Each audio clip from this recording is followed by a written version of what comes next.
جو زکوٰۃ نہیں دیتا، قرآن کیا کہتا ہے؟ ذرا سورہ توبہ کی ہی آیت ہے، آیت نمبر 40 ہے۔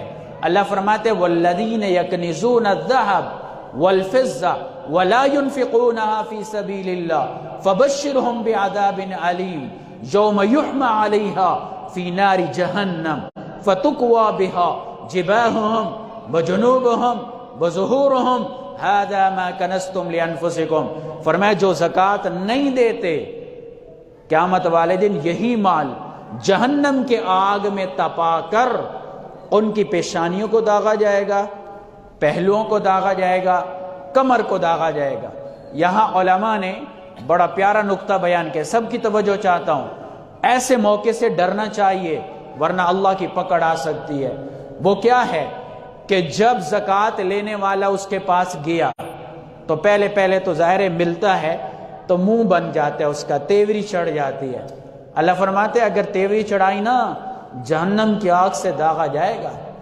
اس کے بعد پھر بعض لوگ ہوتے ہیں جب دیکھا نا زکوٰۃ والا ہے، سلام کیا، تیوری تو چڑھ گئی، بھئی یہ پھر چندہ مانگنے آ گیا ہے، پھر رخ موڑ لیتے ہیں۔ جب رخ موڑا، اللہ کہتے ہیں رخ موڑے، اچھا آخرت میں جہنم کی آگ سے وہی مال تپا کر پہلو کو داغا جائے گا۔ بعض تو اتنے، اللہ معاف کرے میں کیا کہوں، اتنے ہٹ دھرم ہوتے ہیں، چہرہ تیوری چڑھائی، رخ موڑا اور پھر پیٹھ پھیر کے چلا گیا، زکوٰۃ نہ دی۔ اللہ کہتے میں تیری پیٹھ کو جہنم کے آگ سے جلاؤں گا، تو کہاں ہے؟ تو کس باغ کی مولی ہے؟ تو یہ زکوٰۃ اور عشر نہ دینے والوں کے لیے یہ آرڈر اللہ نے اتارا ہے سورہ توبہ میں۔ لہٰذا اللہ جو کہہ رہا ہے کہ میرے راستے میں خرچ کرو گے تو 700 گنا تک ملے گا، اس کے لیے اللہ نے 3 شرطیں بیان کی۔ جس طرح نمبر 1 دانہ اچھا ہو، کاشتکار تجربہ کار ہو اور زمین اچھی ہو تو وہ دانہ اگتا ہے، ایک دانے سے 700 دانے نکلتے ہیں۔ تو اسی طرح 3 شرطیں، نمبر 1 مال حلال کا ہو، نمبر 2 خرچ کرنے والا سنت کے مطابق خرچ کرے، نمبر 3 جہاں خرچ کرنا ہے وہاں پہ خرچ کرے جہاں اللہ نے بتلایا ہے۔ اگر بیکار زمین میں دانہ ڈالو گے دانہ نہیں اگے گا، تو جہاں اللہ نے مصرف بنایا ہی نہیں تو وہاں اگر تم خرچ کرو گے، زکوٰۃ دو گے، زکوٰۃ ادا نہیں ہوگی، ثواب نہیں ملے گا۔ خدا کے لیے اللہ جب کہہ رہا ہے، جب پیارے نبی صلی اللہ علیہ وسلم نے کہا کہ اللہ نے کسی نبی اور غیر نبی کو اجازت نہیں دی کہ زکوٰۃ لگانے میں اپنی مرضی کرے، بلکہ اللہ نے جو بتلایا ہے اگر تو اس میں آیا تو میں تجھے دوں گا، یہ پیارے نبی صلی اللہ علیہ وسلم کے الفاظ ہیں۔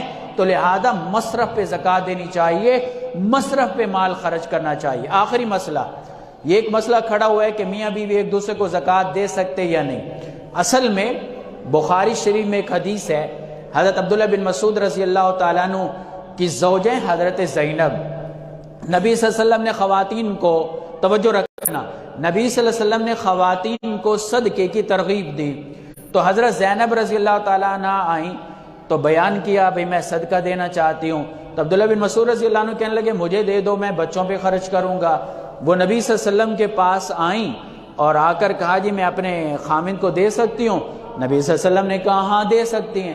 تو اس سے بعد لوگوں نے سمجھا کہ زکوٰۃ دے سکتے ہیں، حالانکہ یہ زکوٰۃ کی بات نہیں ہو رہی، یہ نفلی صدقہ، نفلی خیرات کی بات ہو رہی ہے۔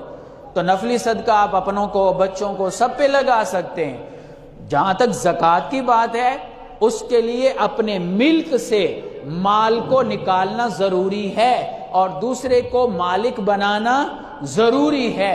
تو اس وجہ سے میاں بیوی کے معاملات تو ایسے ہوتے ہیں کہ وہ ایک دوسرے کے مال کے استعمال کرتے رہتے ہیں، تو میاں بیوی اگر ایک دوسرے کو زکوٰۃ دیں گے تو مال ملک سے مکمل طور پہ نکلے گا نہیں، تو زکوٰۃ ادا نہیں ہوگی۔ اس لیے میاں بیوی ایک دوسرے کو زکوٰۃ نہیں دے سکتے۔ اصول اور فروع، اوپر نیچے جو سلسلہ نسب ہے، وہ بھی ایک دوسرے کو زکوٰۃ نہیں دے سکتے۔ ہاں سائیڈوں میں بھائی ہے، کزن ہے، بہن ہے، ان کو زکوٰۃ دی جا سکتی ہے، لیکن شرط یہ ہے کہ اگر وہ زکوٰۃ کے مستحق ہوں۔ تو بخاری شریف کی اس حدیث سے غلط فہمی میں نہیں جانا چاہیے۔ کچھ لوگ غلط فہمی میں چلے جاتے ہیں کہ دیکھو وہاں صدقے کی اجازت دی گئی، تو یہاں صدقے سے نفلی صدقہ مراد ہے، صدقہ واجبہ اور زکوٰۃ مراد نہیں ہے۔